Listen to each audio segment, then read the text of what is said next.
How will we navigate the city?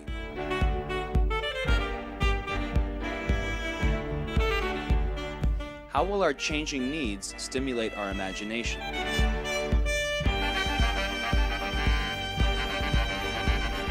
For decades, visionaries have been trying to imagine the urban landscape of the future.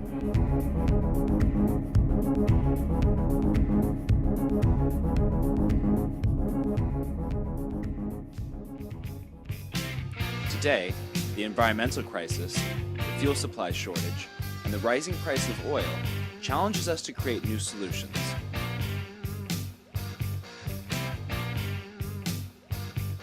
Each year, marketers spend millions of dollars to entice us to buy the newest model of car, luring us in with sleeker, more comfortable designs and irresistible features.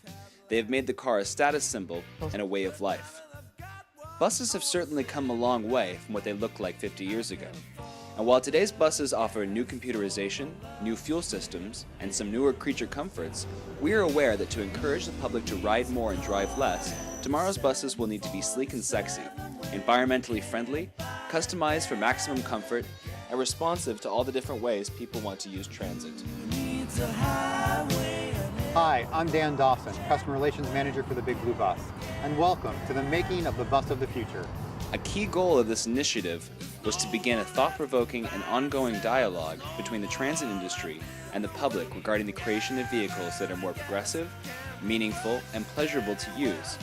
We need a bold new vision for public transit.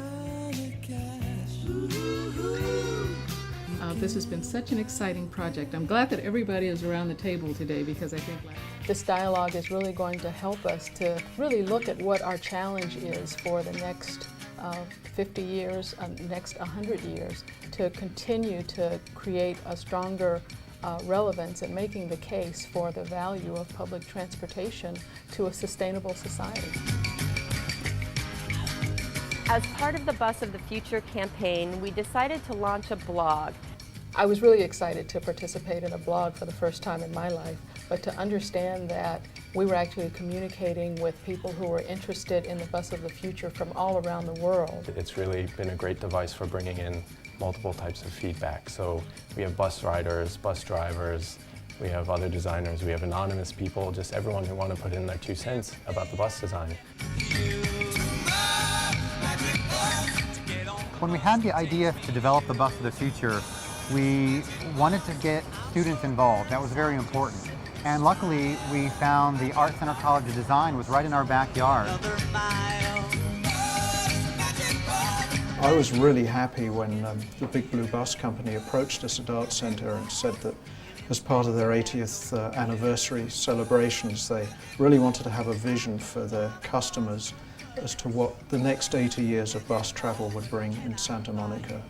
There are lots of things that we think are going to be changing profoundly in the transportation industry over the next few years and decades. And I was lucky enough to find 3 students, Mike, Giuseppe and Gabriel, who all in their own different ways had quite strong opinions about what they thought the future of public transportation should be in an urban environment.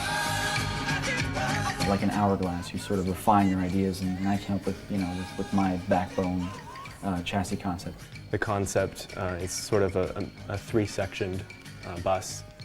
The midsection is what would be lowering. That's a movable piece of the bus, so that's dropping down to street level. We're looking at certain technologies, such as a powder-based paint that can actually scrub smog and filter air. I've been working with this idea of vertical seating. We've all 3 been pretty interested in it as a new form of seating, something between standing and sitting. The most efficient way of getting around is maybe autonomous, where the bus rides itself. It connects to a grid or a smart highway. Hi, how are you? I'm great. How are you? Good. How's your day today? Good. Thank you so much. The one thing that is really important is that the customer gets to feel a real excitement and understand the value of using public transportation. And that's where we think that the strength of design comes in. The designers brainstormed a series of concepts and ultimately focused on 3 final designs. feline skeletons, cougars and tigers and cats, had a certain elegant arc to them in their backbone, in their spine.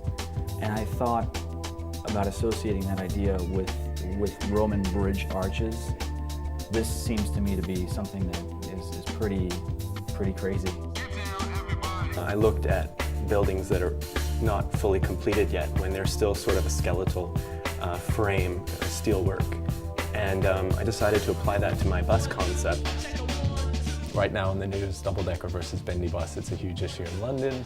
And double-decker, who doesn't love them? They're just beautiful, iconic pieces. And when you think of London, you think of double-deckers. So Santa Monica should have a double-decker, its own iconic form, just to add to that whole Big Blue Bus mystique. A panel of distinguished judges were chosen to review the project.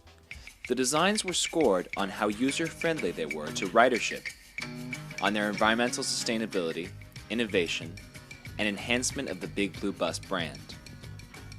The Bus of the Future designs are very inspiring. I think they do a great job of taking into account sustainability in our future and why that's so important. You know, there's like a part of me that wishes that they were all technologies that were viable now, because then you can actually imagine something like that getting built. We have to look into the future. We have to create something that's new, sleek, sexy, that's fun to ride, that creates an experience that people are really going to get out of their cars for and get into public transportation. Our primary job here, I feel, is to be visionaries and to push envelopes as much as we can. I would be surprised if sometime in the next 50 years we don't see elements from this project that are actually demonstrated in real, tangible transit vehicles, and in some small way we're going to feel that we were a part of that.